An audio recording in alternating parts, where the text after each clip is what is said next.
हाँ बच्चों, आज हम आपको भूमि ह्रास के प्रमुख कारण बताएंगे। भूमि ह्रास का मतलब होता है कि जमीन जो है कैसे खराब हो जाती है।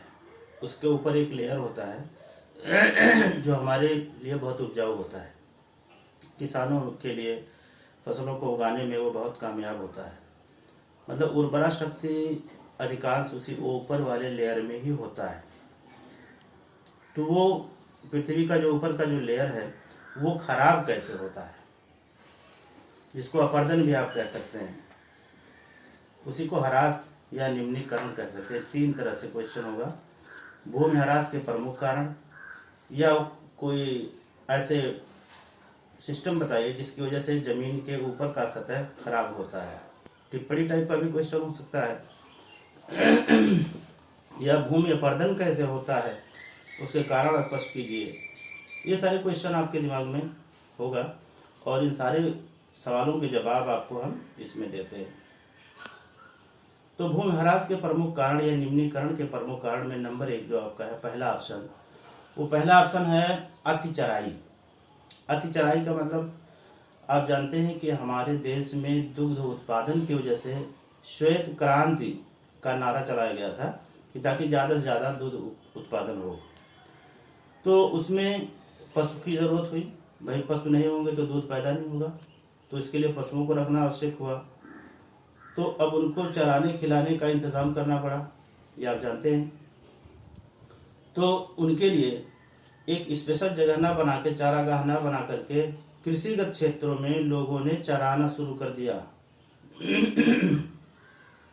अपने पशुओं को ले जा करके कृषि वाले क्षेत्रों में चराने लगे, जिससे उनके पैरों से जो ऊपर का लेयर था वो कटने लगा। कट करके वो खराब हुआ। तो कुल मिला के हम कह सकते हैं कि अधिक पशुचारण से या अति चराई से जो हमारी ज़मीन का, धरती का जो ऊपर का जो लेयर होता है वो कट जाता है, और कटने के बाद हवा चलता है, हवा के साथ वो उड़ जाता है, फिर हमारे पास कुछ नहीं बचता। और हम जब खेती करते हैं तो हमारा पैदा घट जाता है, पहला रीजन। दूसरे में हम आपको बताना चाहते हैं अति सिंचाई। कुछ किसान जो कृषि कामों से अनभिज्ञ होते हैं वो कहते हैं कि हमारी ज़मीन में, हमारे खेतों में इतना ज़्यादा जल हो जाए कि कभी अगर धूप भी हो तो उसमें नमी बनी रहे। तो लोग अति सिंचाई कर देते हैं, मीन्स जल भराव कर देते हैं। जल भराव करने से क्या होता है कि भूमि की जो क्षारकता होती है, लवणता, वो बढ़ जाती है। और इसके लिए जो है उत्तर प्रदेश, पंजाब, हरियाणा ये क्षेत्र ज़्यादा पॉपुलर माने जाते हैं, जबकि अति चराई वाले क्षेत्रों में महाराष्ट्र, गुजरात और राजस्थान का नाम आता है। तो अति चराई और अति सिंचाई दो आपने अभी सीखा। अति सिंचाई के लिए इससे हमको क्या मिलता है ज्ञान, कि हमें अपने खेतों में न्यूनतम स्तर तक पानी डालना चाहिए, अधिक ज़्यादा जल भराव ना हो। उससे क्या होता है कि फसलों की जो जड़ें होती हैं, जो पानी ज़्यादा अवशोषित कर लेती हैं तो सड़ने लगती हैं, और सड़ करके हमारी फसलें नष्ट हो जाती हैं, उत्पादन घट जाता है। तीसरे नंबर में हम आपको बताना चाहते हैं खनन। खनन का मतलब होता है जमीन के अंदर खुदाई करना। आपने देखा होगा कि उड़ीसा, झारखंड, छत्तीसगढ़ ऐसे राज्य हैं जहाँ पर जमीन के अंदर खुदाई की जाती है।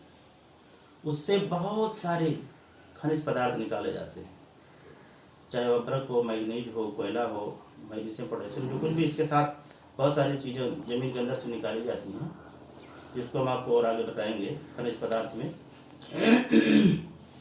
तो उनको निकालने से बहुत सारी ज़मीनें गड्ढे में तब्दील हो जाती है, मीन्स बहुत बड़े बड़े गहरे गहरे गड्ढे बन जाते हैं, जिससे वो खेती, वो ज़मीन हमारे कृषि योग्य रह ही नहीं जाती। और जब कृषि योग्य नहीं रह जाती है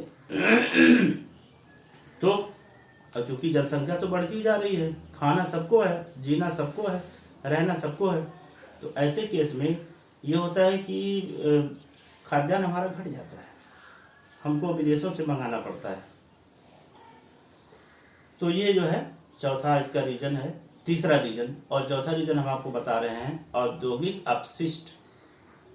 औद्योगिक अपशिष्ट आप जानते हैं इंडस्ट्रियलाइजेशन जो हमारे देश में, हमारे क्षेत्र में औद्योगिकरण को बढ़ावा देने के लिए ये प्रभाव शुरू हुआ कि ज़्यादा से ज़्यादा हमारे यहाँ औद्योगिक क्षेत्रों में औद्योगिक क्रांति लाने के लिए तमाम छोटे बड़े लघु और कुटीर उद्योगों की स्थापना की गई। अब लघु और कुटीर उद्योग तो बन गए, लेकिन उनसे निकलने वाले जो हमारे अपशिष्ट थे, वो अपशिष्ट भाई कहीं ना कहीं तो इकट्ठा करना पड़ेगा। तो उन अपशिष्टों को, जो उनके कूड़े कचरे थे, उनको एक जगह इकट्ठा किया गया और उस इकट्ठे होने से, अब वो थोड़े मात्रा में तो होगा नहीं, काफ़ी ज़्यादा विशाल एरिया वो कवर करेगा और ज़्यादा एरिया कवर करने की वजह से उतनी ज़मीनें खराब हो जाती हैं। आप जानते हैं खेतों में जो धान वगैरह पहले पैदा होता था तो उसको ला करके एक जगह ऐसे गांच दिया जाता था, सुरक्षित इकट्ठा करके रख दिया जाता, तो उसको जब हटाया जाता था तो उसके नीचे की ज़मीन बिल्कुल ऐसे भीगी सी खराब सी लगती थी, उसको सुधारने में कुछ दिन टाइम लग जाता है। सेम उसी तरह से औद्योगिक अपशिष्टों के बिखराव या उनके इधर उधर उड़ने से, पदार्थों के अगल साइड में इधर उधर जाने से क्या होता है कि उन अपशिष्टों से हमारा भूमि अपरदन होता है, हमारा भूमि का जो है ऊपर का लेयर वो डैमेज हो जाता है, उससे भी जो है ये भूमि ह्रास का ये कारण माना जाता है। 4 हो गया। और 5वां हम आपको बता रहे हैं खनिज संसाधन। खनिज संसाधन का ये होता है कि खनिज संसाधनों में स्पेशली आप देखते हैं कि जिन क्षेत्रों में खनिजों को ज़्यादातर पृथ्वी के अंदर से निकाला जाता है, उसके निकटवर्ती क्षेत्रों में जो उसके बारीक कण होते हैं, छोटे छोटे कण होते हैं, वो कण हवा के वेग से उड़ जाते हैं। हवा जब उस पर लगता है तो उड़ते हैं, जैसे बालू वगैरह उड़ता है, छोटे छोटे आंधी आने पर छोटे छोटे धूल कण ये सब बहुत तेज़ी से वायुमंडल में उड़ने लगते हैं।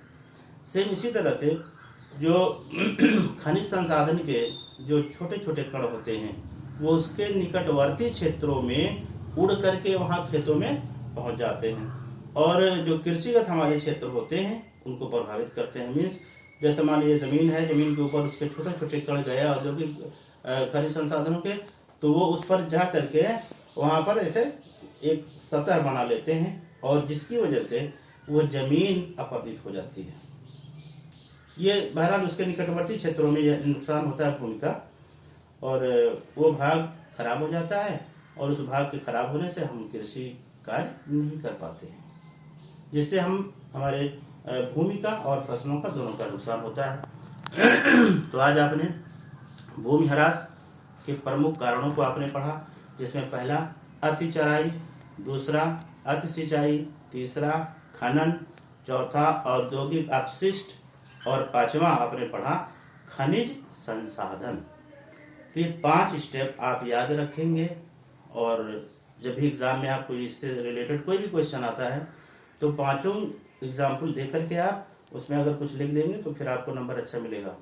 तो हमारे कक्षा 10 के बच्चे, अब इसके बाद फिर हम नेक्स्ट आपको बाद में बताएंगे। तब तक के लिए